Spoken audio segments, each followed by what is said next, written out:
Hello guys, आज हम बात करने वाले हैं टर्निंग रेड मूवी की। मूवी की शुरुआत में हम लोग देखते हैं 13 साल की नटखट सी चुलबुली सी लड़की जो अपनी ज़िंदगी को अपने तरीके से जीने में विश्वास रखती है और उसका नाम मिलनी होता है। जैसे हर लड़की को एक लड़का पसंद होता है, वैसे ही मिलनी को एक शो बॉय पसंद आ जाता है।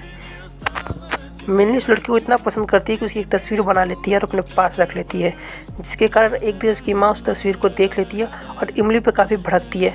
उसके बाद उस बॉय के पास जाती है और उसे काफ़ी मारने लगती है और पीटने लगती है, जिसके कारण इमली काफ़ी उदास हो जाती है और वो घर पर आती है और रोने लग जाती है। उसके बाद वो सो जाती है। उससे रात को काफ़ी बुरे बुरे सपने आ रहे होते हैं और वो सुबह जल्दी उठ जाती है। जब वो सुबह उठ के देखती है तो अपने आप को एक रेड पांडा के रूप में मिलती है, जिसके कारण वो काफ़ी डर जाती है और अपने आप को बाथरूम में बंद कर लेती है। जब उसकी माँ आती है तो अपनी माँ को सारी बात बताती है, तो उसकी माँ उसे बताती है कि ये हमारी पुरखों से चला आ रहा है, पहले नानी फिर मैं अब तुम। तो कहती है ऐसा क्यों है? तो उसकी माँ बताती है उसकी परदादी को ये भगवान ने आशीर्वाद दिया था। जब वो काफ़ी परेशान थी, उनके ऊपर काफ़ी लोगों ने आक्रमण कर दिया था, तो अपने गांव और पति को बचाने के लिए वो भगवान को याद करती हैं और उनसे उनका एक रूप मांग लेती हैं, जिसके कारण वो एक पांडा का रूप होता है और उनकी आत्मा में आके बस जाता है और ये पीढ़ी दर पीढ़ी चलता आ रहा है।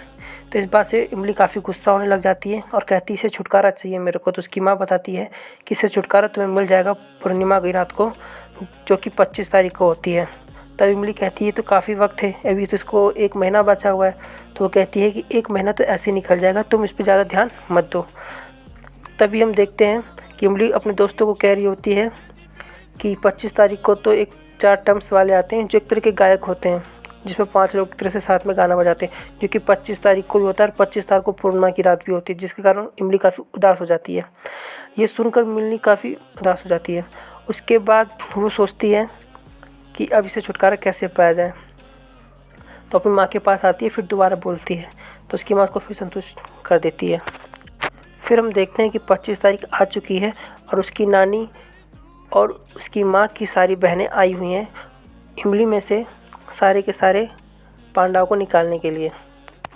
फिर मिलनी की नानी उसे एक चक्र में खड़ा कर देती है और मंत्र पढ़ने लग जाती है, लेकिन मिलनी को अब उस पांडा से काफ़ी लगाव होने लग जाता है, उसे पसंद करने लग जाती है, जिसके कारण वो वहाँ से भाग जाती है और जहाँ पे गायक गाना गा रहे होते हैं वहाँ पे वो चली जाती है, जिसके कारण मिलनी की माँ बहुत गुस्सा हो जाती है और कहती है कि मिलनी को मुझ पर भरोसा नहीं और वो मुझसे प्यार नहीं करती। फिर वो अपने गले का लॉकेट तोड़ देती है, जिसके अंदर पांडा की आत्मा बसी होती है और वो पांडा वहाँ से निकल जाता है और मिलनी की माँ में समा जाता है।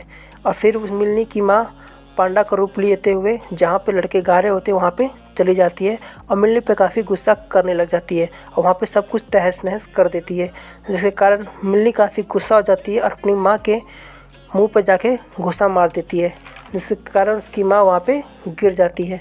फिर मिलनी काफ़ी उदास हो जाती है और अपनी माँ से माफ़ी मांगती है, तो उसकी माँ कहती है कि नहीं, मैंने काफ़ी ज़्यादती की है तुम पर, मेरी गलती थी। तो इसके बाद उन दोनों को अपनी गलती का रियलाइज़ हो जाता है और फिर वो दोनों अपने एक साथ रहने लग जाते हैं। इस मूवी में बताया गया है कि मिलनी की माँ काफ़ी गुस्सैल थी और अपनी लड़की को आज़ादी नहीं देती थी, जिसके कारण मिलनी काफ़ी उदास और गुस्से में रहती थी। इसी कारण से वो दोनों में एक दूसरे की ज़्यादा बन नहीं पाती थी, लेकिन लास्ट में सब कुछ अच्छा हो जाता है और वो एक दूसरे को काफ़ी पसंद करती